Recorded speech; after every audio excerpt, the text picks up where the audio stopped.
আমার ম্যাডাম আমারে একদিন হাত চাপি ধরি আমার ঘরের পিছনে নিয়ে গেছে, সেখানে নিয়ে জানালার বাইরে দিক জিনিস কতগুলো আমারে দেখায়, কয়গুলা কি? আমি তাকাইয়া দেখলাম ডিমের খোসা, ডিমের খোসা, বেশ কতগুলা ডিমের খোসা। আমারে জিজ্ঞাসা করে এগুলা কি? আমি কই এগুলা ডিমের খোসা। কয়গুলা আসলো কোথার থেকে? আমি কইলাম বুঝতেই তো পারতেছ এটা তোমার ছেলের রুমের জানালা, ছেলের রুমের জানালা। নিশ্চয়ই ছেলে তোমার ছেলের বউয়ের জন্য বাজার থেকে রাত্রে আসতে ডিম একটা একটা আনে, আর বউয়ের সেইটা খাইয়া খোসাগুলা জানালা দিয়া বাইরে ফেলে, এটাই তো হতে পারে আর কি। তখন ম্যাডাম আমারে কয় আমি কি তারে ফেটে ধরি নাই? আমি কি তারে লালন পালন করি নাই? আমি কি তারে মায়া করি নাই? সে বউয়ের জন্য প্রতি রাত্রে ডিম আনতে পারে, আমি মায়ের জন্য একটা ডিম আনে না, আর বউও তো কয় না, না হলে আমি খাইতেছি আমার শাশুড়ির জন্য একটা একটা আনিও, এটা বউও কয় না। তখন আমি ম্যাডামের বললাম, ম্যাডাম আপনি যখন ছাগল নিয়ে বাসায় ছিলেন তখন আপনার স্বামী যে আপনার জন্য প্রতি রাত্রে দুইটা দুইটা সিদ্ধ ডিম নিয়ে যেত, আপনি দুইটা দুইটা সিদ্ধ ডিম খেতেন, তখন কি শাশুড়ির কথা কোনোদিন বলছিলেন কিনা?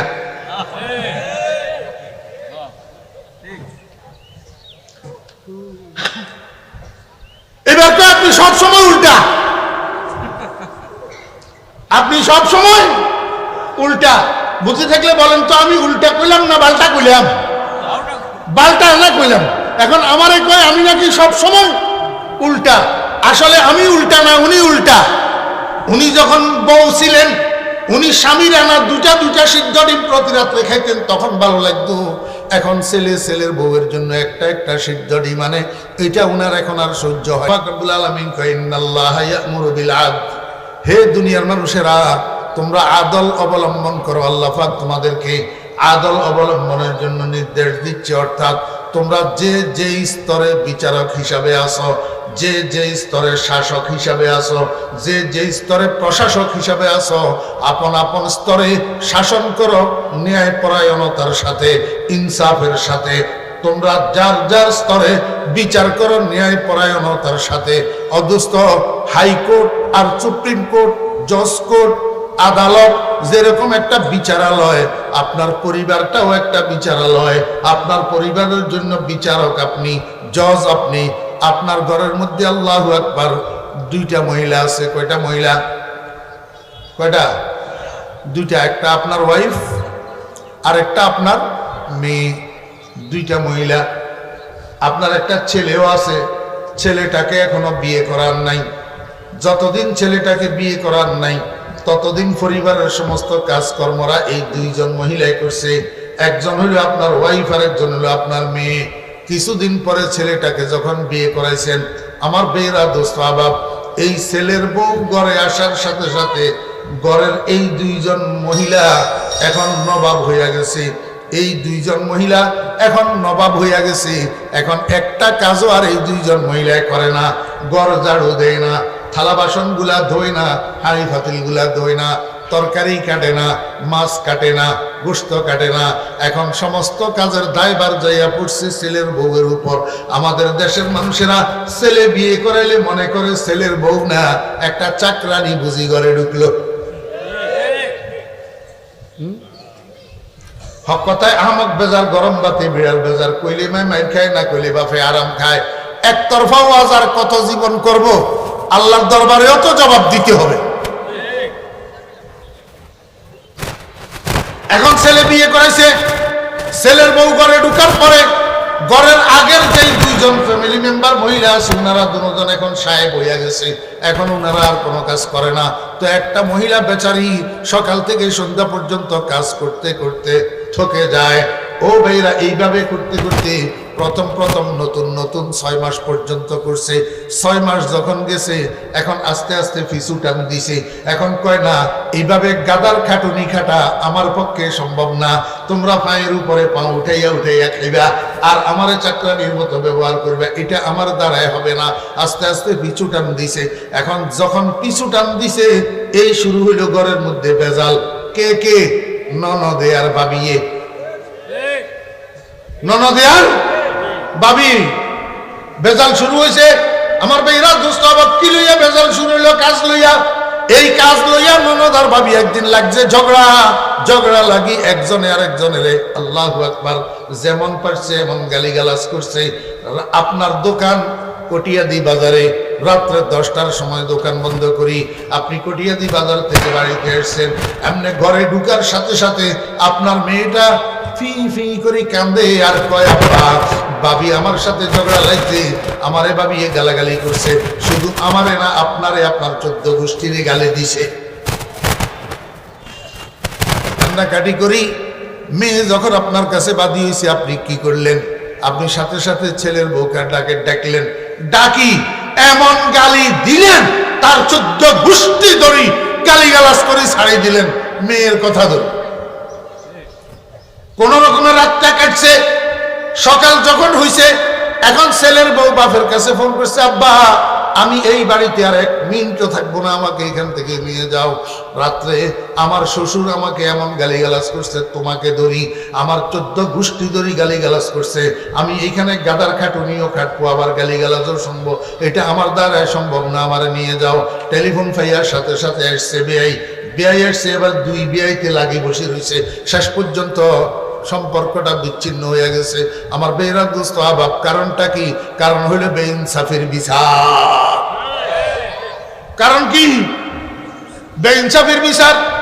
ও বেহরাত দোস্ত আবাব, আপনার মেয়ে যখন কান্নাকাটি করি আপনার কাছে বাদী হয়েছে, তখন আপনার উচিত ছিল মেয়ের সামনে দাঁড় করাইয়া ছেলের বউটাকে ডাকতেন, ডাকিয়া বলতেন, মা রে তুইও তো আমার মেয়ের মতো, তুইও তো আমার, কয় না, তুইও তো আমার বেহরাত দোস্ত আবাব, মনে কষ্ট নিবেন না, আমার মা বোনেরাও মনে কষ্ট নিবেন না, আপনারাও মনে কষ্ট নিবেন না। আমাদের মা বোনেরা যখন শাশুড়ি হইয়া যায় তখন নিজেদের যৌবন কাল আর মনে থাকে না, নিজেদের যৌবন কাল আর মনে থাকে না। আমি গতকালও বলছি মাহফিলে আমার নিজের ঘরের ঘটনা, আর মানুষের দিয়ে আর কত বলবো, নিজেরটা বলি। আমার ম্যাডাম আমারে একদিন হাত সাফি ধরি আমার ঘরের পিছনে নিয়ে গেছে, সেখানে নিয়ে জানালার বাইরে দিক জিনিস কতগুলো আমারে দেখায়, কয়গুলা কি? আমি তাকাইয়া দেখলাম ডিমের খোসা, ডিমের খোসা, বেশ কতগুলা ডিমের খোসা।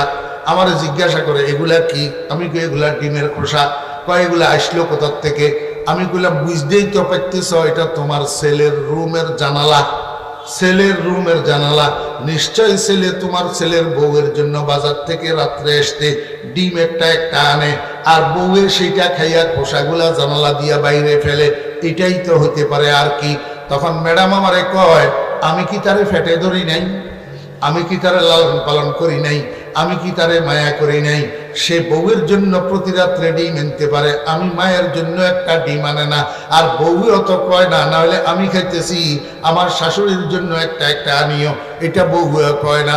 তখন আমি ম্যাডামের বললাম, ম্যাডাম আপনি যখন ছাগল নিয়ে বাসায় ছিলেন তখন আপনার স্বামী যে আপনার জন্য প্রতি রাত্রে 2টা সিদ্ধ ডিম নিয়ে যেত, আপনি 2টা সিদ্ধ ডিম খেতেন, তখন কি শাশুড়ির কথা কোনোদিন বলছিলেন কিনা?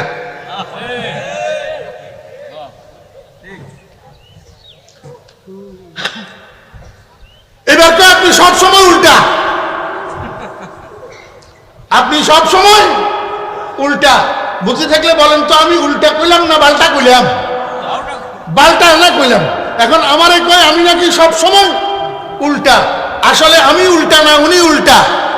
উনি যখন বউ ছিলেন, উনি স্বামীর আনা 2টা সিদ্ধ ডিম প্রতি রাত্রে খাইতেন, তখন ভালো লাগতো। এখন ছেলের বউয়ের জন্য একটা সিদ্ধ ডিম আনে, এটা উনার এখন আর সহ্য হয় না। হ্যাঁ, মজার এক ঘটনা শুনবেন নি? মহিলা একটা ছেলেও বিয়ে করেছে, মেয়েও বিয়ে দিছে, ছেলেও বিয়ে করেছে, মেয়েও বিয়ে দিছে। তো ফাঁসের বাড়ির মহিলা একটা এসা জিজ্ঞাসা করে, আফা ছেলে বিয়ে করালেন, ছেলের বউ কেমন পড়লো? মেয়ে বিয়ে দিলেন, মেয়ের জামাই কেমন পড়লো? তখন মহিলা বলতেছে, বোন আমি মেয়ে বিয়ে দিছি, আল্লাহ তাআলা আমার জন্য একটা মোমের মতো মেয়ের জামাই মিলাইছি। আমার মেয়ের জামাই কুয়েত থাকে, সব টাকা পয়সাগুলো আল্লাহর রহমতে আমাদের বাড়িতে দে, আর বেয়াদব হইল আমার ফলা মাঝে মাঝে শ্বশুর বাড়িতে টাকা পাঠাই দে।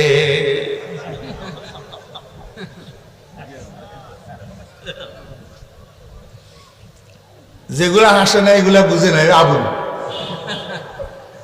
রংপুরিয়ারা কি কয়? মফিস। মফিস। যেগুলা হাসে না এগুলা বুঝে নাই তো, মফিস তো অন্য তালে আছে। কথা বুঝছেন না বুঝেন না? আল্লাহ তাআলা আমার জন্য একটা মোমের মতো মেয়ের জামাই মিলেছে। আমার মেয়ের জামাই কুয়েতে থাকে, সব টাকা পয়সাগুলো আমাদের বাড়িতে দেয়। বেয়াদব হইল আমার ফোলা যে মাঝে মাঝে শ্বশুর বাড়িতে টাকা দিয়ে দেয়। বছরে 6 মাসে শ্বশুর শাশুড়ির জন্য খাওয়ার জন্য 500-1000 টাকা হয়তো বা ফাটায়, এটা বেয়াদব।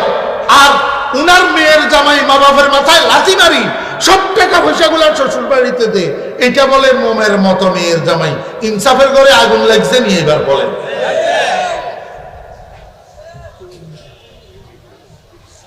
আমার ভাইয়েরা দোস্ত অভাব, এই যে আমরা যৌতুকের জন্য আন্দোলন করি না, যৌতুকের বিরোধিতা করি না, যৌতুকের বিরুদ্ধে ওয়াজ করি না, এখন বুঝি থাকলে বলেন তো, যৌতুকের বিরুদ্ধে যে আমরা বয়ান করি কার স্বার্থে? আমাদের স্বার্থে না মহিলার স্বার্থে? কার স্বার্থে? আমার ভাইরা অনেক গরিব মা বাপ আছে, মেয়ের বয়স হইয়া গেছে, বিয়ে দিতে পারতেছে না, যৌতুকের কারণে টাকা নাই। এদের সুবিধার জন্য আমরা যৌতুকের বিরোধিতা করি, কিন্তু দুঃখের বিষয় যত বিরোধিতাই করি সমাজ থেকে যৌতুকটাকে উঠানো যাইতেছে না, একমাত্র মহিলার কারণে।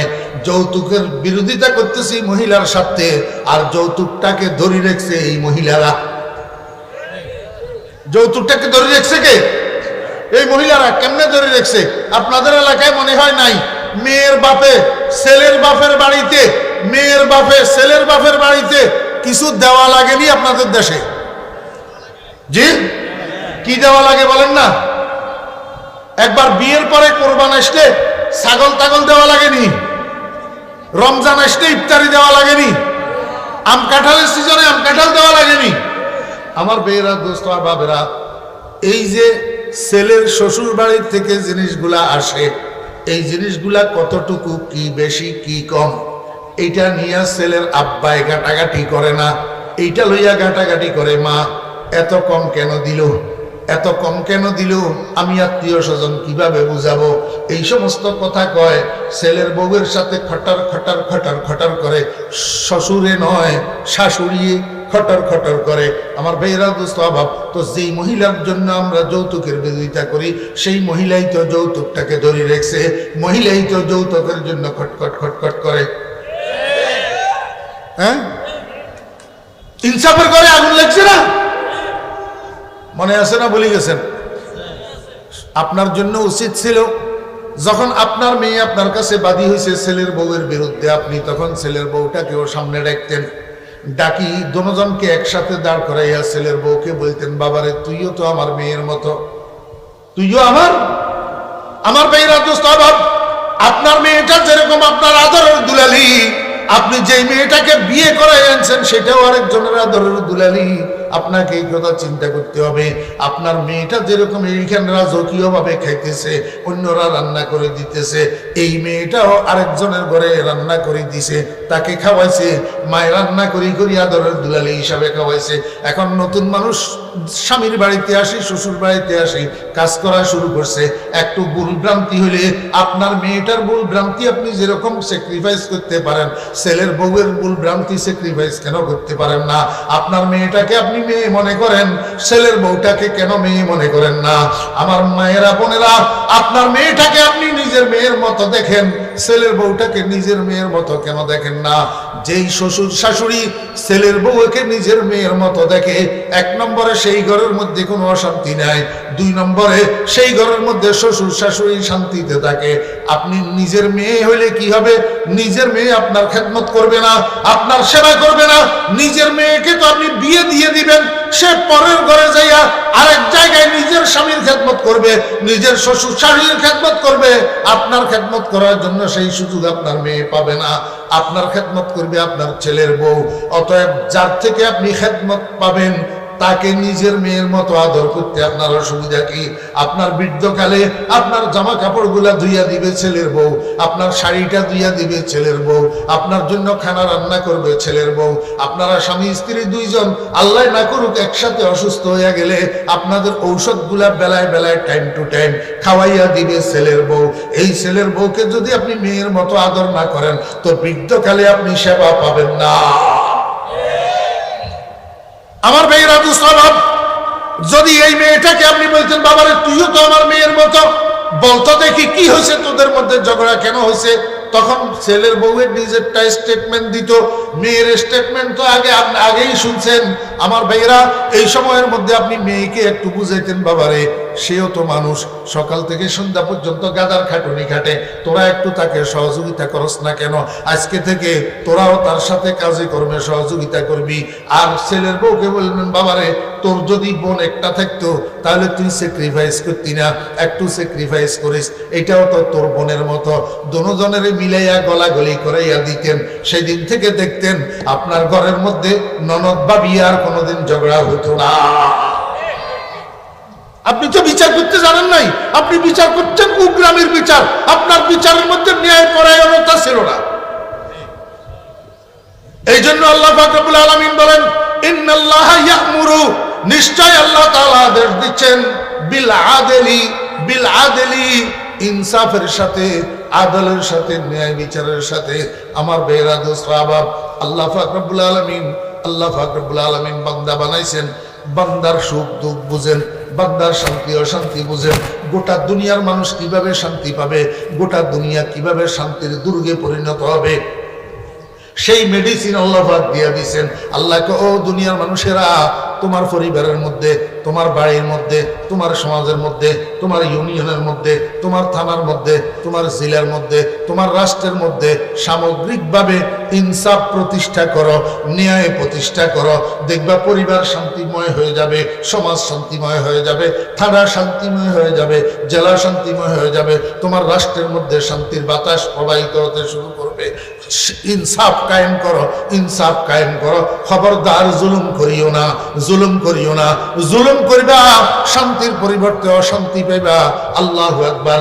জালেম জালেম জালেম জালেম, তুইও অশান্তি পাবি। আর যার উপরে জুলুম করতেছ সে সাময়িকভাবে যদিও অশান্তি ভোগ করে, কিন্তু আল্লাহ পাক তার জন্য শান্তির ব্যবস্থা করে রাখছে। ও জালেম, তুই দুনিয়াতে অশান্তি পাইতেছ, তোর মনে শান্তি নাই, আখিরাতে অশান্তি পাবি না।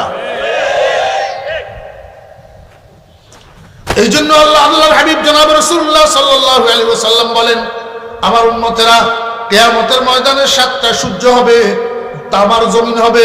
এই 7 সূর্যের তাপে তামার জমিন গরম হইয়া পায়ের তালুতে যে গরম লাগবে, এই গরমের চোটে মাথার মগজগুলো উতলাইতে থাকবে, ফোটা ফোটা ফোটা ফোটা হইয়া নাকে দিয়া ঝরতে থাকবে।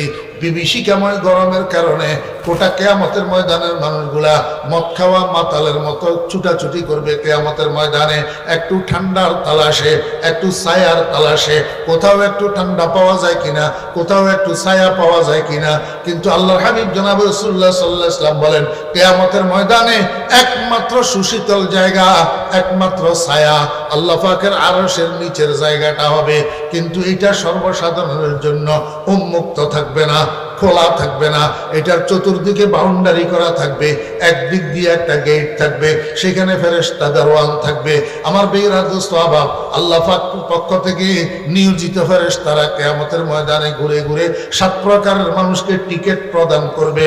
যারা টিকিট পাবে এরা যাইয়া ওই গেটে দিয়া ভিতরে প্রবেশ করে আল্লাহ পাকের আরশের শামিয়ানার নিচে সুশীতল জায়গার মধ্যে আল্লাহু আকবার আসন গ্রহণ করতে পারবে টিকিট পাইলে। কিন্তু টিকিট কাদেরকে দেওয়া হবে? আল্লাহর হাবিব বলেন 7 প্রকারের মানুষকে কিয়ামতের ময়দানে ঘুরিয়া ঘুরিয়া টিকিট দেওয়া হবে। এই 7 প্রকারের মধ্যে 1 নম্বর হলো ইমামুন আদিল। ইমামুন আদিল ও বেরা দুস্তাবাক, ন্যায়পরায়ণ প্রশাসক, ন্যায়পরায়ণ শাসক, যে যেই স্তরে আছেন, যে যেই লেভেলে আছেন, আপনি পরিবারের কর্তা, পরিবারের মধ্যে ইনসাফের বর্তাও করেন। আপনি ইউনিয়নের কর্তা, ইউনিয়নের মধ্যে ইনসাফের বর্তাও করেন। আপনি সমাজের কর্তা, সমাজের মধ্যে ইনসাফের বর্তাও করেন, ন্যায় পরায়ণতার বর্তাও করেন। অদুস্থ আপনি সরকারি কর্মকর্তা, আপনি ন্যায় পরায়ণতার সাথে আপনার দায়িত্ব পালন করেন। আপনি বেসরকারি প্রতিনিধি, আপনি ন্যায় পরায়ণতার সাথে আপনি জনগণকে পরিচালিত করেন। খবরদার, নিজের স্বার্থে অন্যায়ভাবে জুলুম করবেন না, নিজের স্বার্থে অন্যায়ভাবে কারো মাথায় বাড়ি দিবেন না, নিজের স্বার্থে অন্যায়ভাবে কারো বুকে ডেকার ঢুকাবেন না, নিজের স্বার্থে অন্যায়ভাবে কারো হাতে হ্যান্ডকাপ লাগাবেন না। মনে রাখবেন, আল্লাহু আকবার, আপনি শেষ পর্যন্ত আমাকে কি করতে পারবেন? আমাকে শেষ পর্যন্ত ওই 3.5 হাত নিচে ঢুকাইয়া দিতে পারবেন, এর বেশি কিছু করতে পারবেন না। কিন্তু অপেক্ষা করেন, শেষ পর্যন্ত আপনি যাবেন কোথায়? আমাকে 3.5 হাত নিচে ঢুকাইয়া দিলেন, কলে কৌশলে যে কোনো ভাবে, হয় সরাসরি ফাঁসি কাস্টে ঝুলাইয়া দিলেন, না হইলে গুলি করে দিলেন, না হইলে কৌশল করি তিলে তিলে আমারে 3.5 হাতের ভিতরে ঢুকাইয়া দিলেন। আপনি মনে করলেন আপনি বিজয়ী হইয়া গেলেন, আমাকে পরাজিত করে দিলেন। অপেক্ষা করেন না, শেষ পর্যন্ত আপনি কোন দিকে যাবেন? হ্যাঁ, আমাকে মাটির নিচে ঢুকাইয়া আপনি কি উপরের দিকে যাবেন জর্জ বুশের মতো? ওয়ার্ল্ড ট্রেড সেন্টারে যখন আক্রমণ হয়েছে, জর্জ বুশ প্লেনে কেন লইয়া, স্পেশাল প্লেনে কেন লইয়া উপরের দিকে যাইতেছে ওই মৃত্যুর থেকে বাঁচার জন্য। না জানি হোয়াইট হাউসে আবার আক্রমণ হয় কিনা। বেকুব না হইলে, পাগল না হইলে চিন্তা করল না কি রে, মৌতের বুলেটিটা তো উপরের দিক থেকে আসে, আমি যাইতেছি উপরের দিকে মৌতের থেকে বাঁচার জন্য। পাগল না হইলে মৌতের থেকে বাঁচার জন্য তোর নিচের দিকে না যাওয়ার দরকার, তুই আবার উপরের দিকে যাইতেছ আজরাইল ইসলামকে ওয়েলকাম জানানোর জন্য। আমি এই জন্য বলি, তুমি আমাকে কৌশল করে মাটির নিচে ঢুকাইয়া দিলা, শেষ পর্যন্ত তুমি যাবে কোথায়? আজকে না হলে 5 বছর পরে, আজকে না হলে 3 বছর পরে, আজকে না হলে 10 বছর পরে। তোমার আব্বা যখন গেছে, তোমার দাদা যখন গেছে, তুমিও যাইবা। আমার আব্বা যখন গেছে, আমার দাদা যখন গেছে, আমিও যাব। ওই সেখানে শেষ পর্যন্ত দেখাতে হবে, বাঁচার উপায় নাই। তুমি মনে করছো আমার হাতে হ্যান্ডকাপ লাগাইয়া, আমার বুকে গুলি ঢুকাইয়া, আমার গলায় ফাঁসির রশি লাগাইয়া তুমি বাঁচি গেলা। আসলে তুমি বাঁচি যাও নাই, তুমি আটকিয়া গেলা। কেন বুঝে না? এখনো সময় আছে, ইনসাফের মোকাবেলা করো, এখনো সময় আছে, ন্যায়ের বিচার করো, এখনো সময় আছে, ন্যায় পরায়ণতা অবলম্বন করো। না হলে আস্তে আস্তে বেইনসাফির আগুন লাগতে লাগতে লাগতে লাগতে শুধু আমার জন্য না, আমার জন্য, তোমার জন্য, সকলের জন্য এই বসবাসের স্থল অগ্নিপুরীতে পরিণত হবে। আল্লাহু আকবার।